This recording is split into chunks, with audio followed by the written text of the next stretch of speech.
সিলেটে বকেয়া মজুরি সহ 11 দাবিতে রাস্তা অবরোধ করে চা শ্রমিকদের বিক্ষোভ, এয়ারপোর্টগামী যাত্রীদের দুর্ভোগ।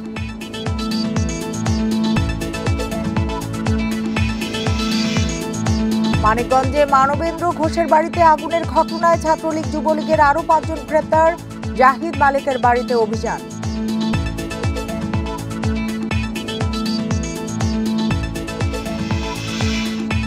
আড়াই মাস পর খুলনা প্রকৌশল ও প্রযুক্তি বিশ্ববিদ্যালয় খুললেও কাটেনি অচলাবস্থা, লাঞ্ছিতকারীদের শাস্তির দাবিতে ক্লাস বন্ধ।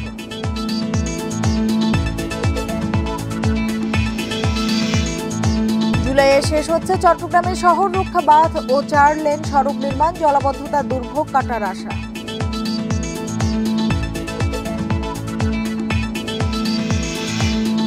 নৌপথে পথ নির্দেশনা বাতি না থাকায় ঝুঁকির মুখে বরিশালে রাতে নৌযান চলাচল, বেশিরভাগ বাতি চুরি বা বিকল।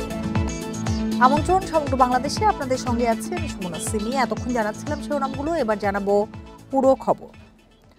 সিলেটে বকেয়া মজুরি সহ 11 দফা দাবিতে রাস্তা অবরোধ করে বিক্ষোভ করেছেন চা শ্রমিকরা। দুপুর 2টা থেকে 40 মিনিট লাক্কাতুরা বাগান এলাকায় এয়ারপোর্ট রোডে এ কর্মসূচি পালন করেন তারা। এতে বুরজান, ছড়াগাং, কালগুন ও বুরজান চা কারখানার কয়েকশো শ্রমিক অংশ নেন। সকাল থেকে মালনী ছড়া চা বাগানের সামনে মিছিল নিয়ে জড়ো হন তারা। পরে সেখান থেকে বিক্ষোভ মিছিল বের করেন। মিছিল শেষে এয়ারপোর্ট সড়ক অবরোধ করলে ওই রাস্তায় দীর্ঘ যানজটের সৃষ্টি হয়। ভোগান্তিতে পড়েন এয়ারপোর্টগামী বিভিন্ন দেশের যাত্রীরা। দাবি মানা না হলে কঠোর কর্মসূচির হুঁশিয়ারি দেন শ্রমিকরা। আজকে 5 মাস গত হয়ে যাচ্ছে, কোনো বেতন নাই, করি নাই, কিছু নাই। আমরা যে একটা মানুষ যদি রোগ হয়, রোগের কারণে মারাও যাচ্ছে ওষুধের কারণে, কিন্তু কোনো চিকিৎসাই নাই। জীবন নির্বাহের জন্য আমাদের দাবি হচ্ছে সরকারি উদ্যোগে টি বোর্ডের আন্ডারে যাতে বাগানটাকে চালু করা হয়। এ বিষয়ে আরো জানাতে সিলেট থেকে যোগ দিয়েছেন আমাদের সহকর্মী রানা মজুমদার। রানা, এখন কি অবস্থা, আর এয়ারপোর্টগামী যে সড়কটি অবরোধ করে রেখেছেন সেই সড়কে এখন কি অবস্থা?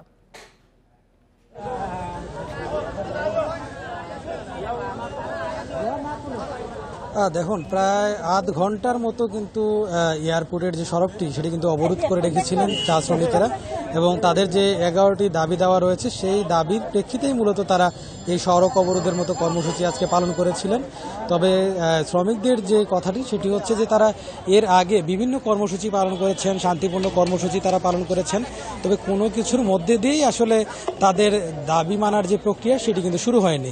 এবং তারা যে বিষয়টি জানিয়েছেন যে এর আগেও তারা আসলে লাক্কাতুরা চা বাগানে তারা একত্রিত হয়ে বিভিন্ন যে চা বাগানগুলোর কথা বলা হচ্ছে সেই চা বাগানের শ্রমিকেরা একত্রিত হয়ে তারা মিছিল সহকারে জেলা প্রশাসকের কার্যালয়ে গিয়ে অবস্থান কর্মসূচি পালন করেছেন, জেলা প্রশাসকের সাথে কথা বলেছেন। তারপরেও কিন্তু আসলে তাদের যে দাবি দেওয়া সেগুলো কিন্তু মেনে নেওয়ার কোনো ধরনের প্রক্রিয়া কিন্তু শুরু হয়নি। সেই পরিপ্রেক্ষিতেই কিন্তু মূলত আজকে তারা এই যে সড়ক অবরোধের মতো কর্মসূচি পালন করেছিলেন।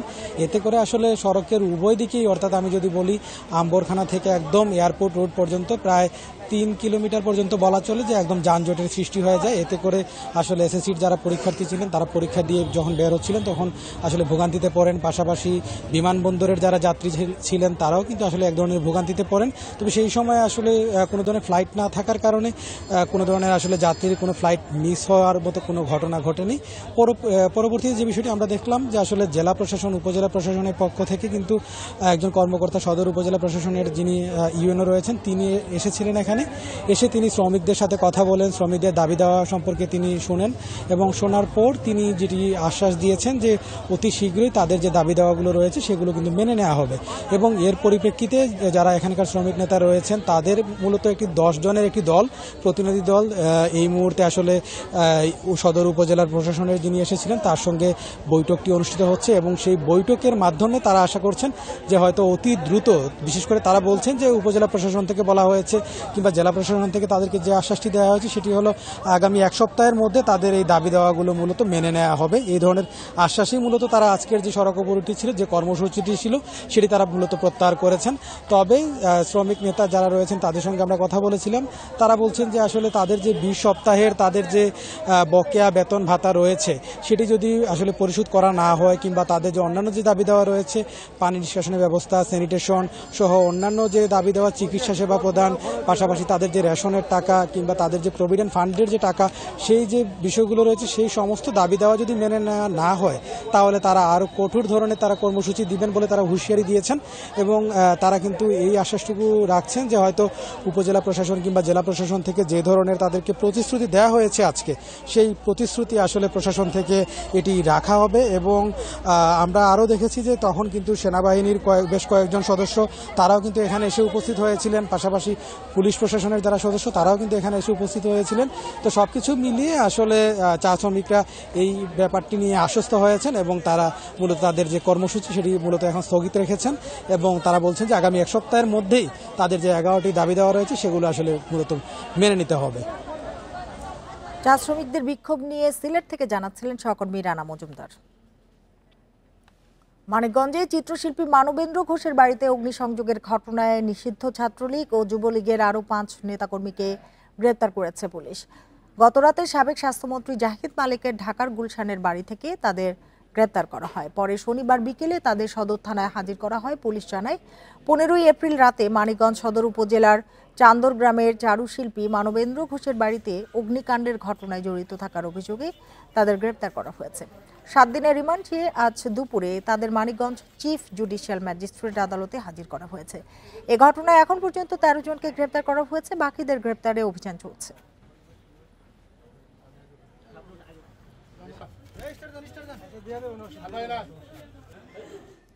চিন্ময় কৃষ্ণ দাসের জামিন বাতিল ও আইনজীবী আলিফ হত্যার বিচার দাবিতে চট্টগ্রামে বিক্ষোভ মিছিল ও সমাবেশ করেছে বৈষম্য বিরোধী ছাত্র আন্দোলন।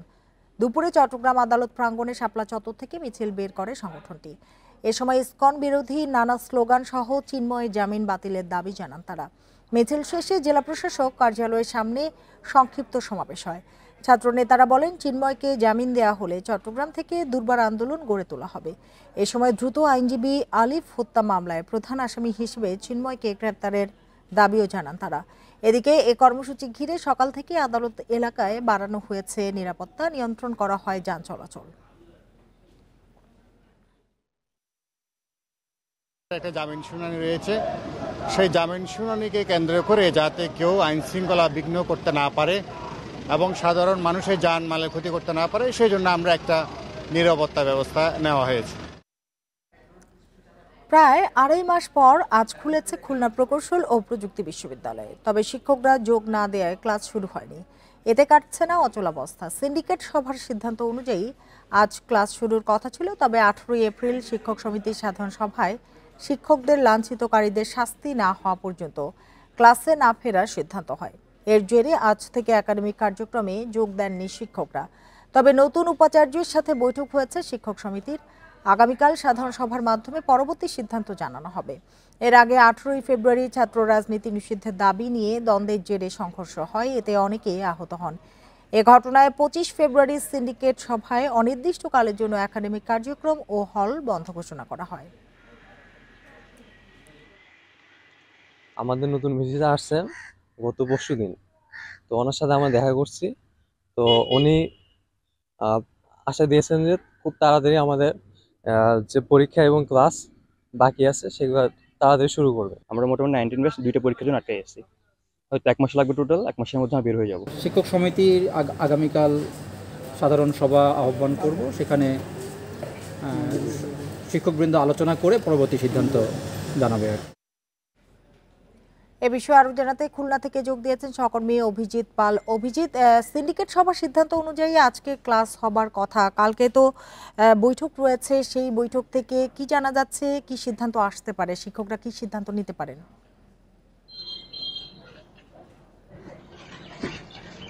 এখন পর্যন্ত প্রশাসনের সঙ্গে শিক্ষকদের যে সভা হয়েছে সেই সভার সিদ্ধান্ত জানানো যায়নি।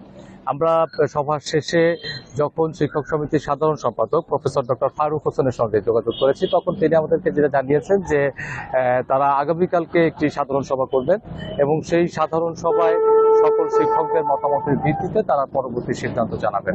আজকে প্রশাসনের সঙ্গে তাদের আসলে কি ধরনের কথা হয়েছে বা কি যোগাযোগ হয়েছে সে বিষয়ে অবশ্য তিনি আমাদেরকে কিছু বলেননি।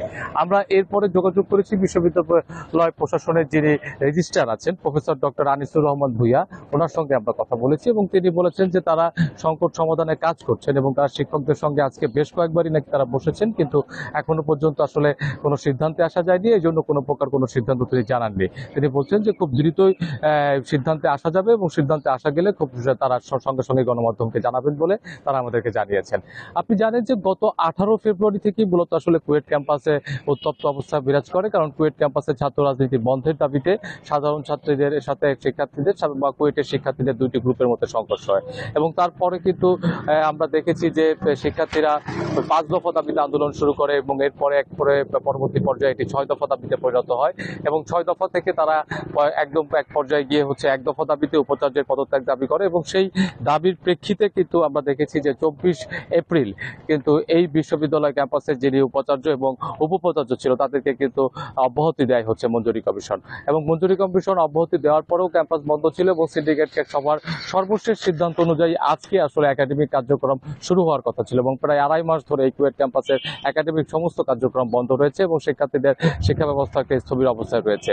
কিন্তু আমরা দেখলাম যে আজকে শিক্ষকরা বলছেন যে ওই 18 ফেব্রুয়ারিতে শিক্ষকরাও লাঞ্ছিত হয়েছেন এবং শিক্ষকরা লাঞ্ছিতের ব্যাপারে যে ঘটনাটি ঘটেছে সেই ঘটনাটার সুষ্ঠু তদন্ত এবং তার বিচার না হওয়া পর্যন্ত তারা ক্যাম্পাসে ফিরবেন না, এই দাবিতে তারা অনড় রয়েছেন এবং এই জন্য তারা আজকে একাডেমিক কার্যক্রমে তারা যোগদান করেননি।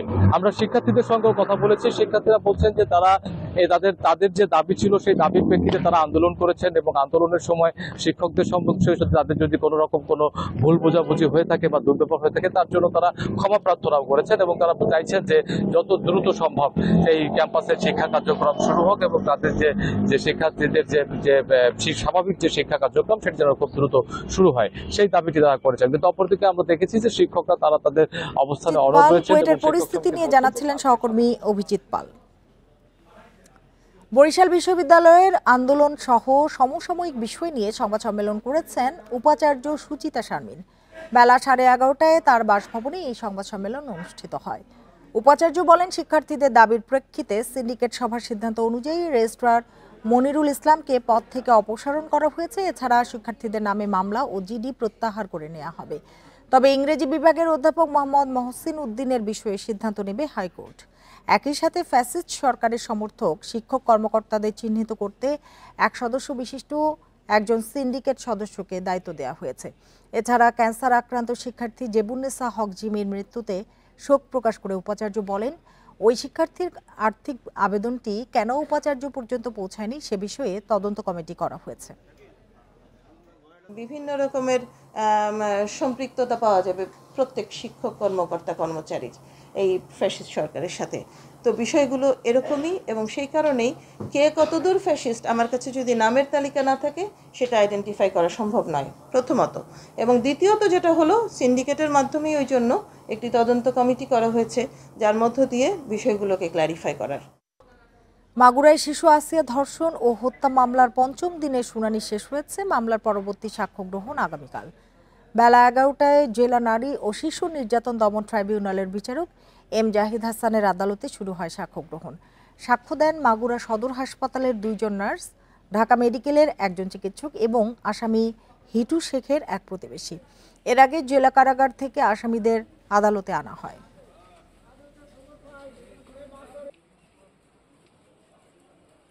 বিজ্ঞ আদালতে আমরা 4 জন সাক্ষীকে উপস্থাপন করেছি। বিজ্ঞ আসামি পক্ষের আইনজীবী তাদেরকে জেরা করেছেন। বিজ্ঞ আদালত জেরা শ্রবণান্তের পরবর্তীতে আগামীকাল পুনরায় বাকি সাক্ষীর জন্য দিন ধার্য করেছেন। চাঁপাইনবাবগঞ্জ জেলা কারাগারের সাবেক জেল সুপার শরীফুল ইসলামের বিরুদ্ধে চাল অর্থ আত্মসাতের অভিযোগের তদন্ত শুরু হয়েছে। রাজশাহীর কারা উপমহাপরিদর্শক কামাল হোসেন প্রথম দিনে তদন্ত কাজ সম্পন্ন করেন। চাঁপাইনবাবগঞ্জ কারা কর্তৃপক্ষ জানিয়েছেন, 2023 সালে 24 সেপ্টেম্বর থেকে চলতি বছরের 7 এপ্রিল পর্যন্ত জেলা কারাগারের ভারপ্রাপ্ত জেল সুপার হিসেবে দায়িত্ব পালন করেন শরীফুল ইসলাম। এ সময়ে তার বিরুদ্ধে বন্দীদের খাবারের জন্য বরাদ্দ চাল, বিভিন্ন খাতে বরাদ্দ টাকা আত্মসাতের অভিযোগ ওঠে। এছাড়া কারাগারের অভ্যন্তরে হাসপাতালের সিট বাণিজ্য, বন্দীদের সঙ্গে সাক্ষাতের জন্য ঘুষ নেওয়ার অভিযোগও রয়েছে তার বিরুদ্ধে। জেল সুপার এর বিরুদ্ধে ওঠা অভিযোগ নিয়ে 25 এপ্রিল ইন্ডিপেন্ডেন্ট টেলিভিশনে খবর প্রচার হয়।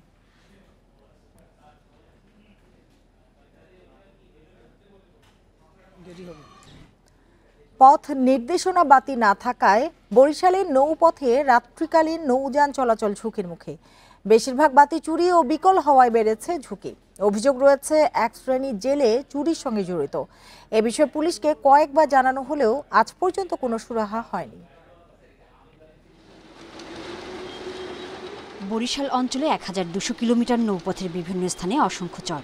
দুর্ঘটনা এড়াতে ঝুঁকিপূর্ণ পয়েন্টে স্থাপন করা হয়েছে 138টি নৌপথ নির্দেশনা বাতি। এর মধ্যে 40টি বয়া ও 98টি বিকন বাতি। কিন্তু নির্দেশনা বাতির বেশিরভাগই চুরি হয়েছে, আর যেগুলো আছে সেগুলোও বিকল।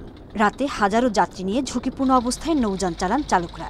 আগে বিকন ছিল, বয়া ছিল, বয়াগুলো ফ্লাস ছিল, এখন নদীতে চলাচল করার মতো কোনো কিছুই নদীতে নেই। মল্লিকপুরের এখান দিয়ে অধিকাংশ জায়গায় প্রায় 5 নটিক্যাল পথের মতো কোনো পানি নাই। সেখানে বয়াবাতিগুলো আছে ঠিকই, বয়াবাতির কোনো বাতি নাই। বিআইডব্লিউটিএ বলছে এ পর্যন্ত 49টি সাধারণ ডায়েরি করে পুলিশকে চুরির বিষয়টি জানানো হয়েছে, কিন্তু এ পর্যন্ত একটি ঘটনারও কোনো সুরাহা হয়নি। পুলিশ আমাদেরকে বলে চোর ধরেই দিতে, কিন্তু এই চোর ধরা তো আমাদের পক্ষে সম্ভব না। এভাবে ক্ষতিগ্রস্ত হয়ে যায় এবং চুরি হয়ে যায়, পরে আবার আমরা এটা আবার রিপ্লেসমেন্ট করার জন্য, আবার নৌপথকে সচল রাখার জন্য আবার রিপ্লেসমেন্ট করার জন্য চেষ্টা করতেছি। এ ব্যাপারে কঠোর নজরদারির কথা জানিয়েছে পুলিশ। বিশেষ করে সরকারি সম্পত্তি ক্ষতি সাধন করা বা নিয়ে যাওয়ার মতো ঘটনাগুলো ঘটুক, চুরির ঘটনা ঘটুক, আমরা এটার কঠিন আইনি ব্যবস্থা নেব। কোরবানির ঈদ ও বর্ষা আসার আগেই সমস্যার সমাধানের কথা বলছে বন্দর কর্তৃপক্ষ। ঈদুল আজহা এবং বর্ষা মৌসুমকে সামনে রেখে আমরা আরও একটু সচেষ্ট হব এই জিনিসগুলোকে আর একটু রিকভারি করার জন্য, যাতে জেলেদের মাধ্যমে এই ক্ষতিগুলো আমরা আর না হয়। প্রতিটি বয়ার দাম 26 থেকে 30 লাখ এবং বিকনের দাম 3 লাখ টাকা। Independent news. চট্টগ্রামের কর্ণফুলীর পূর্ব তীর ঘেঁষে শহর রক্ষা বাঁধ ও 4 লেন সড়ক নির্মাণ শেষ হচ্ছে জুলাইয়ে। এরপর জলাবদ্ধতা থেকে মুক্তির আশা করছেন নগরীর 5 লাখের বেশি মানুষ। মেরিন ড্রাইভের আওতায় কর্ণফুলী সেতু থেকে কালুরঘাট ব্রিজ পর্যন্ত সড়কের 80% কাজ শেষ হয়েছে। কর্ণফুলী নদীর জোয়ারে দিনে 2 বার হাঁটু পানিতে ডুবে যেত নগরীর বাকলিয়া, বলিরহাট, হামিদচর, চাকতাই, খাতুনগঞ্জ সহ বেশ কিছু এলাকা। বর্ষাকালে জলাবদ্ধতায় নাকাল হতেন অন্তত 5 লাখ মানুষ। মেরিন ড্রাইভের আওতায় শাহমানত সেতু থেকে কালুরঘাট ব্রিজ পর্যন্ত 9 কিলোমিটার 4 লেনের সড়ক ও শহর রক্ষা বাঁধ নির্মাণ শুরু হয় 2018 সালের অক্টোবরে। দ্রুত কাজ শেষ করার অপেক্ষায় স্থানীয়রা। পানি উঠতো, পানি উঠার কারণে মানে এখন এই যদি ইটা হয়, বাঁধটা মানে ড্রাইভটা শক্ত হয়ে যায়, এই পানিটার ভিতরে যাবে না। লোডে গাড়ে বাজারে মার্কেটে অনেক পানি উঠু, এখন তো পানি থেকে আমরা বাঁচছি। প্রকল্প নির্মাণে খরচ হচ্ছে 1800 কোটি টাকা। স্থাপন করা হচ্ছে পাম্পসহ 12টি স্লুইস গেটও। এর মাধ্যমে যোগাযোগ ব্যবস্থায় বড় ধরনের পরিবর্তনের আশা কর্তৃপক্ষের। চট্টগ্রামবাসী এটা সুফল পাচ্ছে। চাকতাই খাতুনগঞ্জ এলাকা আগে পানিতে, জোয়ারের পানিতে তলিয়ে যেত। বিগত 2 বছর যাবৎ এই প্রজেক্ট ওখানে রেগুলেটর নির্মাণের মাধ্যমে চাকতাই খাতুনগঞ্জ এলাকা জলাবদ্ধতা মুক্ত হয়েছে। ভোগ্যপণ্যের সবচেয়ে বড় পাইকারি বাজার খাতুনগঞ্জ, চাকতাইও জলাবদ্ধতার কবল থেকে রেহাই পাবে। বাণিজ্যিকভাবে ক্ষতি কমবে স্থানীয়দের। জলাবদ্ধতাকেও এটা প্রোটেক্ট করছে এবং একই সাথে রাস্তা, যে আউটার রিং রোডের যে পেরিফেরি, আউটার রিং রোডের জলব্যবস্থাটাও উন্নয়ন সাধন করেছে এবং এখানে এখন অপার সম্ভাবনা হয়েছে। শতভাগ নির্মাণ কাজ শেষ হলে চট্টগ্রামের পর্যটনে ভূমিকা রাখবে সড়কটি, আশা স্থানীয়দের। এই মেরিন ড্রাইভ সড়ক নির্মাণের ফলে জলাবদ্ধতার কবল থেকে মুক্ত হয়েছে চট্টগ্রামের বাকলিয়া, চাকতাই, খাতুনগঞ্জ সহ বিভিন্ন এলাকা এবং মনে করা হচ্ছে এই সড়ক অর্থনীতিতে ব্যাপক অবদান রাখবে। আলমগীর সবুজ, ইন্ডিপেন্ডেন্ট নিউজ, চট্টগ্রাম। ঝালকাঠির সুগন্ধা নদীতে জিও ব্যাগ ফেলার সময় পানিতে ডুবে এক শ্রমিকের মৃত্যু হয়েছে। সকাল 10টার দিকে পুলিশ লাইন্সের সামনে নদী থেকে মরদেহ উদ্ধার করে ফায়ার সার্ভিস। শ্রমিকরা জানান, সকালে কয়েকজন শ্রমিক ভাঙন রোধে সুগন্ধা নদীতে জিও ব্যাগ ফেলার কাজ করছিলেন। এ সময় ব্যাগ ফেলতে গিয়ে পা পিছলে মোসলে উদ্দিন পানিতে পড়ে নিখোঁজ হন। তাকে উদ্ধারে ফায়ার সার্ভিসের ডুবুরি দল কাজ শুরু করেন। 2 ঘন্টা পর মরদেহ উদ্ধার করা হয়।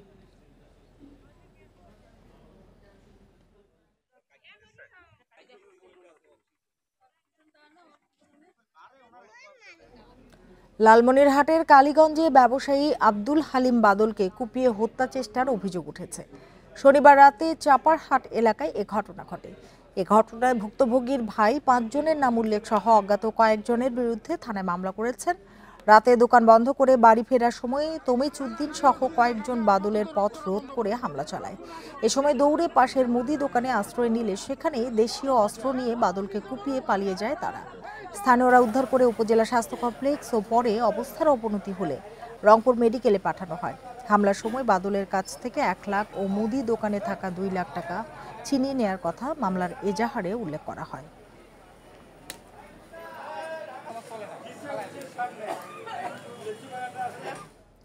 দীর্ঘ 9 মাস পর নারায়ণগঞ্জ আঞ্চলিক পাসপোর্ট কার্যালয়ের কার্যক্রম শুরু হয়েছে। সকাল 10টায় নগরীর জালকুড়ি এলাকায় কার্যক্রম শুরু করেন জেলা প্রশাসক জাহিদুল ইসলাম মিয়া। জুলাই আগস্টে বৈষম্য বিরোধী ছাত্র আন্দোলনের সময় 2 দফা দুর্বৃত্তের হামলায় পুড়ে যায় অফিসের কাগজপত্র ও যন্ত্রাংশ। এতে বন্ধ হয়ে যায় সেবা খাতের আঞ্চলিক কার্যালয়টি। ভোগান্তিতে পড়েন জেলার বাসিন্দারা। যারা কাজ করবেন তাদের প্রতি আমার অনুরোধ রইল, মানুষ যারা পাসপোর্টের জন্য আসবেন তারা যেন নির্দিষ্ট সময়ের মধ্যে তারা পাসপোর্ট পেয়ে যান এবং তাদের জন্য কোনো রকম কোনো প্রতিবন্ধকতার সম্মুখীন না হতে হয়।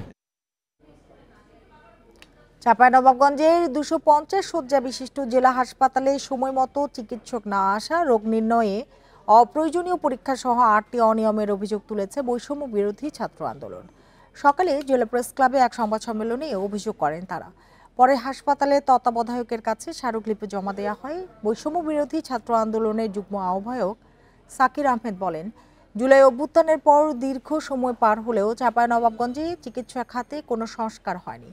সম্প্রতি এ বিষয়ে হাসপাতাল কর্তৃপক্ষের সঙ্গে কথা বলতে গেলে একজন চিকিৎসক তাদের সঙ্গে দুর্ব্যবহার করেন।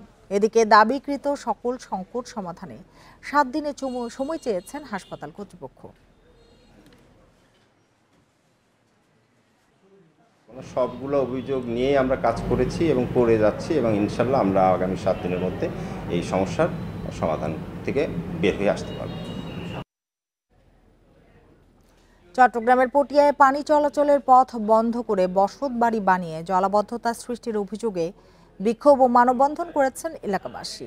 দুপুরে উপজেলার ভেল্লাপাড়া এলাকায় এই কর্মসূচি পালন করেন তারা।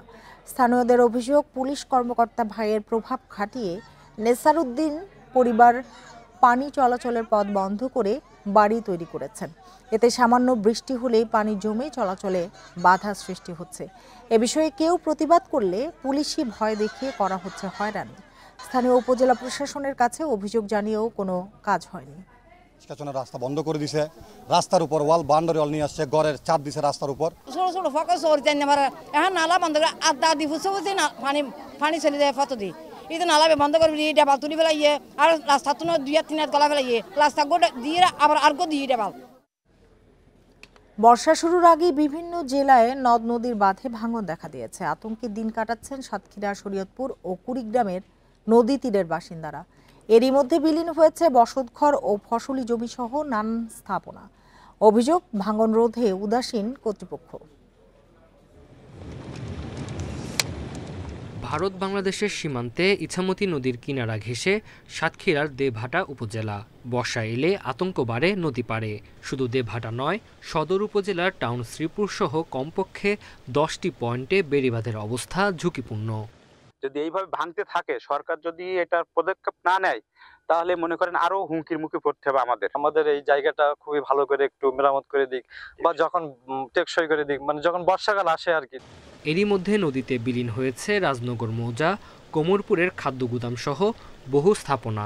ভাঙনের হুমকিতে থানা ভবন, মন্দির সহ বিভিন্ন স্থাপনা। সিসি ব্লক দিয়ে টেকসই বেড়িবাঁধ নির্মাণের দাবি স্থানীয়দের। পানি উন্নয়ন বোর্ডের একটি প্রকল্প প্রস্তাবিত আছে। আমরা আশা করছি শীঘ্রই প্রকল্পটি অনুমোদন হবে। এই প্রকল্পটির আওতায় দেবহাটার কোমরপুর ও ভাটশালা এলাকায় যে নদী ভাঙন রয়েছে, সেসব এলাকায় স্থায়ী যে টেকসই বাঁধ সেগুলো নির্মাণ করা সম্ভব। গেল 1 মাসে ধরলার ভাঙনে কুড়িগ্রামের রসুলপুরে ভিটে হারিয়েছে অন্তত 50টি পরিবার। ভাঙনের হুমকিতে মসজিদ, মাদ্রাসা সহ শিক্ষা প্রতিষ্ঠান।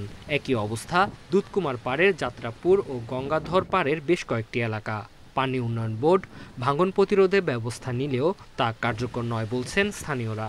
একটি দরপত্র আহ্বান করার অনুমতি যে চিঠি দেওয়া হয়েছে, খুব শীঘ্রই সেটি পাওয়া যাবে এবং আমরা দরপত্র আহ্বানের মাধ্যমে ঠিকাদার নিয়োগ করে দ্রুত কাজ বাস্তবায়ন শুরু করব। এদিকে গেল বছরের নভেম্বরে শরীয়তপুরের জাজিরা প্রান্তের নাওডোবা 0 পয়েন্টে ভেঙে পড়ে 100 মিটার বেড়িবাঁধ। সমীক্ষায় দেখা যায় তলদেশের মাটি সরে যাওয়ায় দেখা দিয়েছে ভাঙন।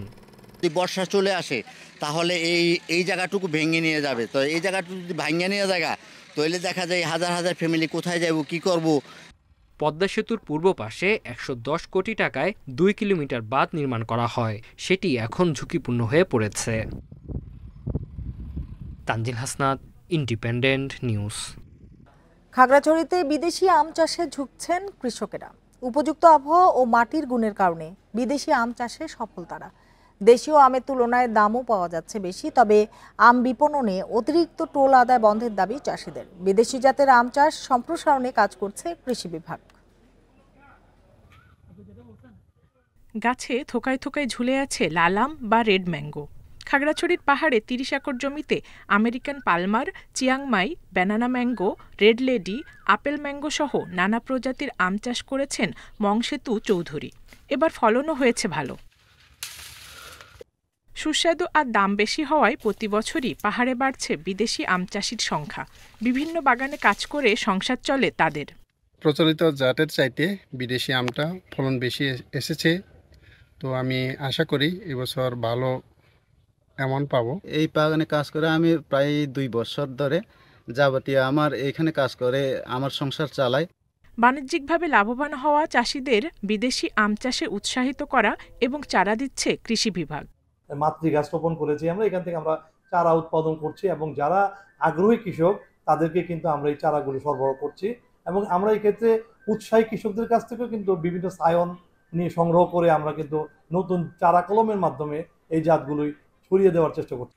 তবে ঢাকাসহ বিভিন্ন জেলায় আম পাঠাতে জেলা পরিষদ, পৌরসভা সহ অন্তত 4 জায়গায় টোল দিতে হয়। তাই বিপাকে বাগান মালিকেরা।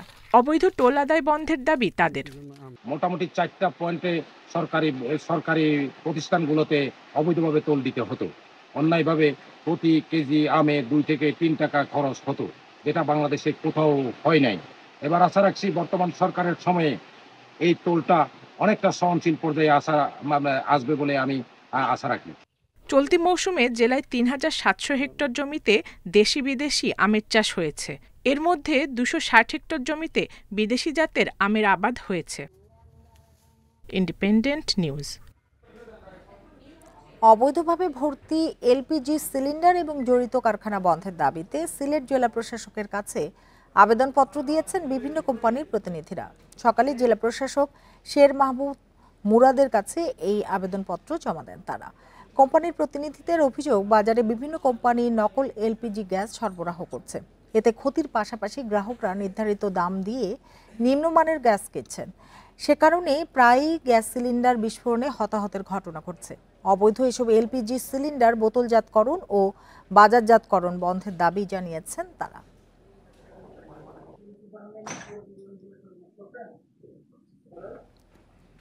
নোয়াখালী 250 শয্যা বিশিষ্ট জেনারেল হাসপাতালে আগুন লেগে পুরাতন মালামাল ও বিদ্যুতের লাইন পুড়ে গেছে। এতে বিদ্যুৎ সংযোগ বিচ্ছিন্ন হয়ে যায়। পরে ফায়ার সার্ভিসের 3টি ইউনিট 1.5 ঘন্টার চেষ্টায় আগুন নিয়ন্ত্রণে আনে। সকাল 11টায় এ ঘটনা ঘটে। এ সময় জরুরি বিভাগে সেবাদান বন্ধ রাখা হয়। কর্তৃপক্ষ বলছে, হাসপাতালের পেছনের দিকে অব্যবহৃত বেশ কিছু আসবাবপত্র ও মালামাল নিলামে বিক্রির জন্য স্তূপ করে রাখা হয়েছিল। আগুন লাগার কারণ তদন্ত শেষে জানা যাবে বলে জানিয়েছে ফায়ার সার্ভিস।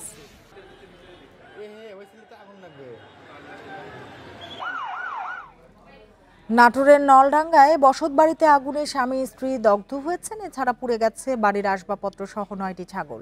শনিবার রাতে উপজেলার ছান্দাবাড়ি গ্রামে এ ঘটনা ঘটে। ফায়ার সার্ভিস জানায়, রাতে খাওয়া শেষে ঘুমিয়ে পড়েন বাবু ও পারভিন দম্পতি।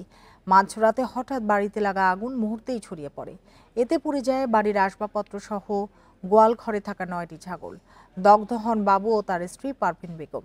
খবর পেয়ে ফায়ার সার্ভিসের একটি ইউনিট গিয়ে আগুন নিয়ন্ত্রণে আনে। ধারণা করা হচ্ছে বৈদ্যুতিক শর্ট সার্কিট থেকে আগুনের সূত্রপাত। এ ঘটনায় দগ্ধ স্বামী স্ত্রীকে রাজশাহী মেডিকেলে ভর্তি করা হয়েছে।